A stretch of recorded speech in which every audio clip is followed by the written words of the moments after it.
تو امام الانبیاء پر اتنی تکلیفیں دین کی خاطر آئی ہیں، تو ہمارے اور آپ کے اوپر تو کوئی آزمائش نہیں آئی، کوئی تکلیف ہمارے اوپر نہیں آئی، ہمارے راستوں میں کسی نے کانٹے نہیں بچھائے، حضور کے راستوں میں کانٹے بچھے، ہم نے کسی کو دعوت دی، کسی نے ہمیں پتھر نہیں مارے، حضور پر اس کے چچا نے پتھر اٹھایا۔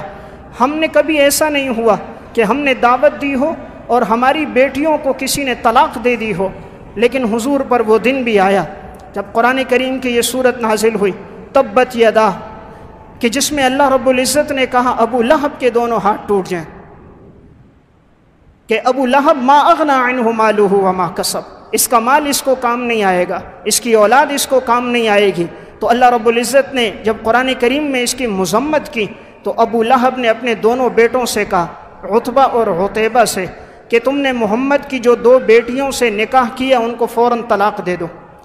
اس وقت تک کافر سے نکاح کرنا حرام نہیں ہوا تھا، کافر سے نکاح کی حرمت بعد میں آئی تھی۔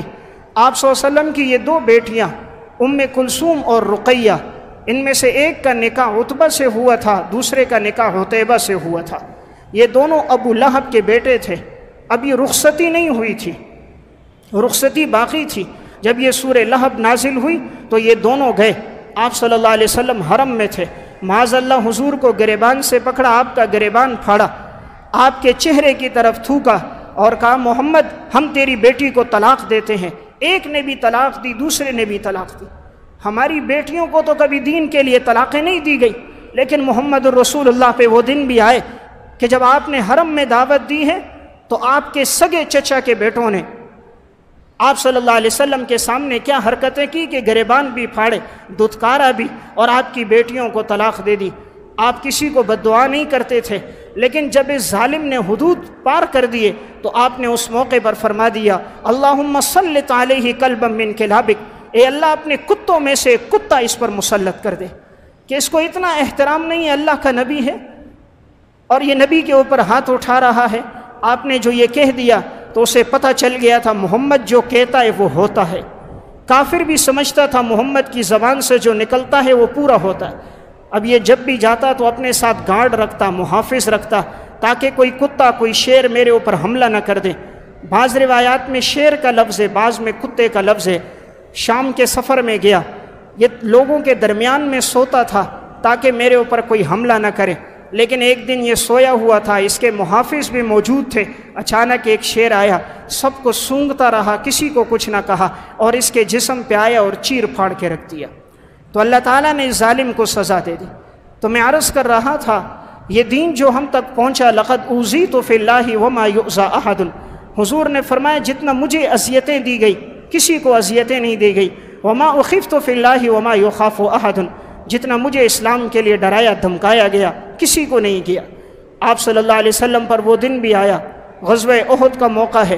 حضرت ابو بکر صدیق رضی اللہ تعالیٰ عنہ فرماتے ہیں آپ صلی اللہ علیہ وسلم کی یہ خبر پھیل گئی تھی کہ حضور کو شہید کر دیا گیا۔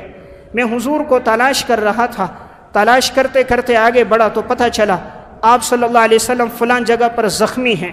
تو مجھ سے آگے ابو عبیدہ بن جراح تھے۔ ابو بکر صدیق کہتے ہیں کہ مجھے پتہ چلا حضور کا دفاع کرنے والے ابو طلحہ تھے۔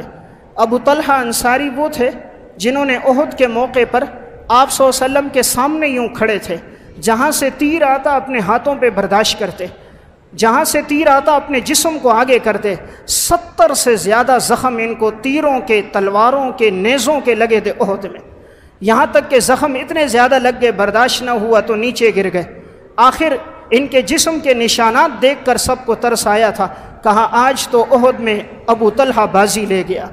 ہم نے کبھی اسلام کے لیے شاید اتنی قربانیاں نہیں دی گئی کہ ہمیں 70 زخم تلوار اور نیزوں کے لگے ہوں، ہمیں تو کبھی پتھر کا زخم بھی نہ لگا۔ ابو بکر صدیق کہتے میں آگے آیا، آپ صلی اللہ علیہ وسلم وہاں پر ہیں اور حضور کے یہ دونوں رخساروں میں خود کی کڑیاں گھسی ہوئی ہیں، خود کی لوہے کی کڑیاں، اور آپ صلی اللہ علیہ وسلم کا یہ دندان مبارک شہید ہو گیا۔ میں نے جب حضور کو دیکھا آپ کے چہرے پر خون تھا، آپ نے کوئی جملہ نہ کہا، ایک بات کہی، وہ قوم کیسے کامیاب ہو سکتی ہے جو اللہ کے نبی کے چہرے کو لہو لہان کر دے؟ وہ قوم کیسے کامیاب ہو سکتی؟ ابو بکر صدیق کہتے میں آگے بڑھا تاکہ حضور کے